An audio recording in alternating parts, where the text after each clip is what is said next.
नमस्कार दोस्तों, स्वागत है आपका और आपके साथ हमेशा की तरह मैं हूं आशी मात्यागी। दोस्तों, 56 इंच का सीना, विश्व गुरु का तमगा और दावा कि भारत अब किसी के दबाव में नहीं चलता। लेकिन आज अगर डोनाल्ड ट्रंप खुद खड़े होकर ये कह दे कि मोदी मुझे खुश करना चाहता है, इसलिए भारत ने रूस से तेल खरीदना कम कर दिया, तो सवाल उठता है, क्या ये आत्मनिर्भर भारत की विदेश नीति है या व्हाइट हाउस से रिमोट कंट्रोल होकर चलने वाली नीति है? ये सवाल इसलिए दोस्तों, क्योंकि आज की परिस्थिति, आज की तस्वीर यही बयान करती है। ये जो बयान है, कोई विपक्षी नेता नहीं दे रहा है दोस्तों, ये बयान दे रहे हैं अमेरिका के राष्ट्रपति डोनाल्ड ट्रंप और उनके बगल में खड़े होकर अमेरिकी सीनेटर लिंडसे ग्राहम ये भी जोड़ रहे हैं कि भारत के राजदूत जो टैरिफ में छूट की गुहार लगा रहे थे। यानी अगर देखें तो तस्वीर साफ है, एक तरफ दबाव और दूसरी तरफ गिड़गिड़ाहट। अब जरा पूरे मामले को आप समझिए। रूस यूक्रेन युद्ध के बाद जब यूरोप दोहरे मापदंड अपनाते हुए खुद रूसी गैस और तेल खरीदता रहा, तब भारत ने खुले तौर पर कहा था, भारत अपने राष्ट्रीय हित में फैसला लेता है। रूस से सस्ता कच्चा तेल खरीदना भारत के लिए आर्थिक रूप से फायदेमंद था।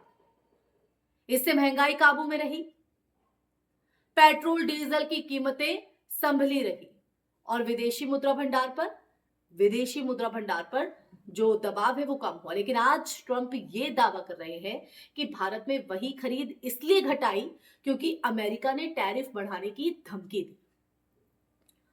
दोस्तों, अब सवाल ये है कि अगर ये सच है तो क्या भारत की ऊर्जा नीति अब वॉशिंगटन तय करेगा? ये पहली बार नहीं है जब मोदी सरकार अमेरिका के सामने असहज दिखाई दी हो। कभी ईरान से तेल आयात बंद करना पड़ा, कभी रूस पर खुलकर बोलने से बचा गया, कभी सीज फायर जैसे अंतरराष्ट्रीय मुद्दों पर अस्पष्ट बयान जो है वो दिए गए। और हर बार जो तर्क है वो यही दिया गया कि रणनीतिक संतुलन से आप क्या समझते हैं? लेकिन संतुलन और समर्पण में फर्क होता है दोस्तों। इसलिए मैंने सवाल किया, जब कोई देश खुले मंच से कहे कि मोदी मुझे खुश करना चाहता है, तो ये कूटनीति नहीं, अपमान है, अपमान। लिंडसे ग्राहम का बयान इस कहानी को और भी गंभीर बना देता है और सवालों में खड़ा करता है। उनका कहना है कि भारतीय राजदूत सिर्फ इस बात पर चर्चा करना चाहते थे कि भारत अब कम रूसी तेल खरीद रहा है और बदले में अमेरिका टैरिफ में राहत देते। यानी पहले झुको फिर रियायत की भीख मांगो। क्या यही विश्व गुरु मॉडल है जिसका जिक्र हर मंच से किया जाता है? अब सवाल सिर्फ तेल का नहीं है दोस्तों, सिर्फ तेल का नहीं है। सवाल यहां पर यह भी है कि अगर आज तेल के मुद्दे पर दबाव में फैसला बदला गया, तो कल रक्षा सौदों पर, परसों चीनी नीति पर और उसके बाद आंतरिक नीतियों पर दबाव क्यों नहीं जाएगा? बताइए क्यों नहीं आएगा? एक मजबूत नेतृत्व वो होता है दोस्तों जो दबाव में भी अपने स्टैंड पर खड़ा रहे, गिड़गिड़ाने की जरूरत ना हो। लेकिन यहां तस्वीर उल्टी दिख रही है। ट्रंप धमकी दे रहे हैं, टैरिफ की तलवार लहरा रहे हैं और मोदी सरकार चुप है, मौन। मोदी समर्थक अक्सर कहते हैं कि मोदी 56 इंच का सीना रखते हैं। क्या है वो 56 इंच का सीना? लेकिन अंतरराष्ट्रीय राजनीति में ये सीना नहीं, रीढ़ मायने रखती है दोस्तों, रीढ़। अगर कोई विदेशी नेता खुलेआम ये कह सके कि भारत उसके कहने पर नीति बदल देता है, अगर ये कहा जाए, तो ये सिर्फ सरकार की कमजोरी नहीं, देश की साख पर भी चोट है। जी हां, देश की साख पर भी। मोदी जी का 56 इंच का सीना कहां है, ये सवाल यहां पर खड़े कर देता है। तभी तो किसी देश का नेता इस तरह से बयानबाजी दे रहा है। ये सरकार की कमजोरी नहीं, देश की साख पर चोट होता है और मोदी जी को इन सवालों का जवाब अब आगे आकर देना चाहिए कि क्या भारत की विदेश नीति अब अमेरिका की मर्जी से चलेगी? क्या व्हाइट हाउस से चलेगी? क्या रूस से तेल खरीदना इसलिए रोका गया, जैसा कि ट्रंप कह रहे हैं, क्योंकि ट्रंप को नाराज नहीं करना था? अगर ट्रंप बार बार सीज फायर, तेल और टैरिफ पर बयान दे रहे हैं तो भारत सरकार चुप क्यों है? आगे आके जवाब क्यों नहीं दिया जाता? इस कमजोरी का आर्थिक और रणनीतिक खामियाजा देश क्यों भुगते और देश सवाल क्यों ना करे?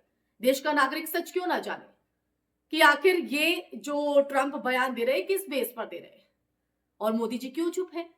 मोदी सरकार क्यों चुप है? जो नेता बड़े बड़े बोल बोलते हैं वो कहां है? विश्व गुरु का जो डंका बजाते हैं वो कहां है? छप्पन इंच का सीने का जिक्र करते हैं, कहां है वो?